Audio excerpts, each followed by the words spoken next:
Welcome back to Bumblebee. We're back with another collab, huh? Yes, it's great to be here. This one's actually quite fitting that we're doing a collab for this one. Want to go ahead and... I'll go, you know what, how about I just go ahead and I'll introduce the video to the fine people at home. Welcome everybody to Top 10 Messed Up Things That Happened Inside Caligula's Pleasure Boat. A lot of pleasure going on in these boats. Kicking off the list at number 10, who is Caligula? Before we dive into the mad Roman emperor's love boats, let's just remind ourselves just who we're talking about here. The third Roman emperor reigned from 37 CE to 41 CE. Gaius Caesar, aka Caligula, aka the Roman emperor at the time, apparently who was a little too close to his horse. Yeah, you may know him from this story, or stories you may have heard. He gave his horse a marble stall, and it got to the point where they were so close, they were homies, him and his horse, little horse homies. Caligula was very close to appointing the horse to the high office of consul, but Caligula was sadly taken out. Imagine if he had lived and this happened though, what would those meetings look like with that horse there? Or what would they smell like, rather? Caligula was cruel, historically. He was awful to members of the Senate, and yeah, as you saw from the title, the guy had a pleasure boat. Or two. I had a paddle boat growing up, close enough, both P's. Pleasure boat, paddle boat, it's getting there. He ordered for not one, but two of these massive yachts to be built for, you guessed it, a good time. Number 9, Jabba The Hutt. Star Wars, yes, the super cool thing that a lot of cool people like and have never been made fun of for enjoying said property. That's a lie, they get made fun of a lot. My personal favorite Star Wars movie, Return of the Jedi, features a scene on the very sandy planet of Tatooine, featuring a fat slug, a hole with tentacles, and a girl in a bikini. Sounds like something you wouldn't find on Disney+. However, what I'm getting at is the similarities between Jabba the Hutt's pleasure cruise and Caligula's. Both are tyrannical leaders, extremely wealthy, and slimy enough to weasel their way out of anything. Well, that and them being overthrown. They both got overthrown, it's pretty sad.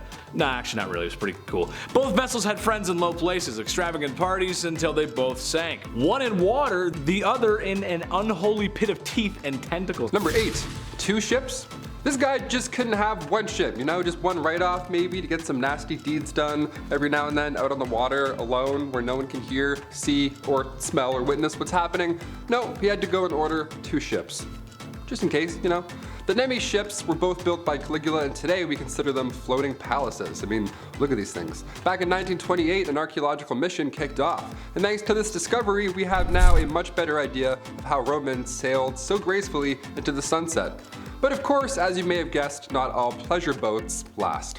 Number 7, you sunk my battleship. El Duce Mussolini, trust me, I'm going somewhere with this. Mustache Man's less impressive fascist friend was a man on a mission. He was going to restore Italy to its former glory, to when Italy was king.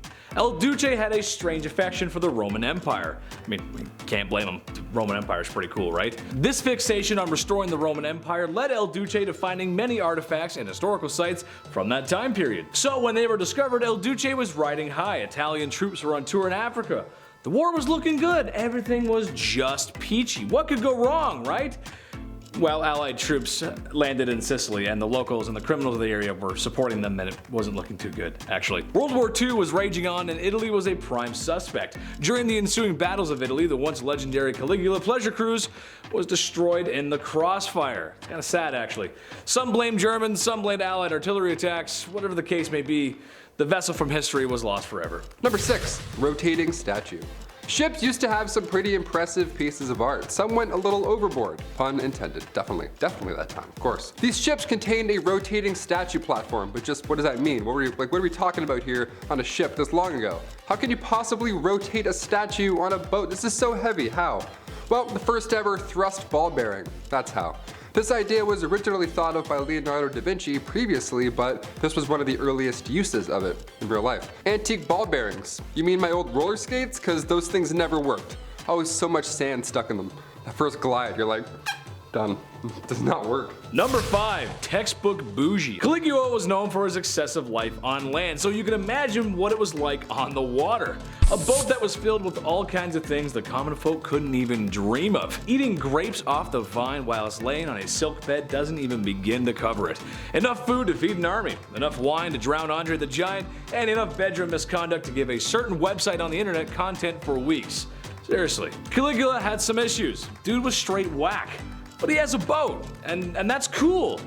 And I want to be cool, and Taylor wants to be cool, and Hey man, can we come aboard? Number 4, hot and cold. Back in September 1827, Inicio Foscanadobe dove down in front of an audience, of course, to collect fragments from these lost ships. He took mosaics, bricks, nails. Thing is, most of these things that he recovered, these artifacts, were either sold or damaged. Yeah, he published his work later in 1839, but by that point, the project was basically scrapped. The recovered wood was now damaged, so the planned souvenirs couldn't even happen anymore. The whole thing was just a mess. Or was it? Both ships had several hand pumps, and the oldest example of a modern-day bucket dredge was found. Ancient piston pumps. What do you know? This is a pretty good discovery. I don't know. Can't be Caligula and not have hot water, right? Come on. Can't be shivering, being like, "What's up, ladies? Yeah, grab a beer." Oh, Number 3, Big Chonker. This boat was thick. Thick with 2 C's, an absolute unit of a vessel. Just down bad, homie. All jokes aside, it was quite large. 70 meters long and 20 feet wide, which for the time was massive. Scientists and archaeologists up until the discovery were skeptical if the Romans were even capable of constructing vessels this large, like the speculated large grain haulers. Honestly though, it was wildly impressive how big this ship was, given for the time. Shipmaking was more of an art then than a means of production or mass production, and the efforts for doing so must have just been massive. I'm using the word massive a lot because it's massive.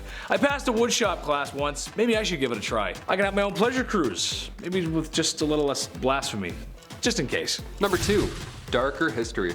April 9th, 1927, Mussolini announced that he's going to recover these lost ships, okay? This guy ordered to drain the lake. How extra is this? Hey, I'm gonna find that ship. Yeah, let's just drain the lake instead of finding something like an apparatus to go and get it. That's great, that's easier, for sure. 2 sites were set up, one near the mouth of the lake and then one on the other side, of course. And slowly but surely as each month passed, the first ship started to reveal itself. By January 1930, the ship had been emerged completely, and by the end of 1932, the second wreck too was recovered. Come 1936, both ships were put in the new Museum of Roman Ships, but, well, Andrew explained what happened with those ones a little earlier. Number 1, Lake Dweller. Where do they find such a legendary ship? Hiding in a secret vault of old Roman treasures like an Uncharted? Well, sorry Nathan Drake fans, no. The legendary vessel, or vessels, was actually sitting at the bottom of a small lake, which is confusing because looking at the lake from a modern view suggests it was kind of just floating there. No rivers or body of water large enough connects to get a boat that chunky in there. It was speculated in the 1500s that there was a vessel in the lake, or underneath it, but it wasn't until El Duce himself found it that it was confirmed. I mean, he didn't find it, people found it, but he's a dictator, he takes charge for it, sure. This is why I have an appreciation and a fear of water that I can't see the bottom of. Okay, yeah, I got a chance to find a huge piece of history, maybe even a little wealth too. Or I could find the Kraken, or Old Bessie, or the Megalodon. There's too many sea monsters. Guys, those are the top 10 messed up things that happen inside Caligula's pleasure boat. If you want us to explore any other deep sea pleasure island boat things, we'll go swimming. I can hold my breath. We'll go swimming. I'll hold my breath. Yeah. I'll hop on. We'll just explore together. I'll Bring just the water rub my wings. nose. That's it. Easy. We'll see you next time on Bumblebee. Bye guys. Bye.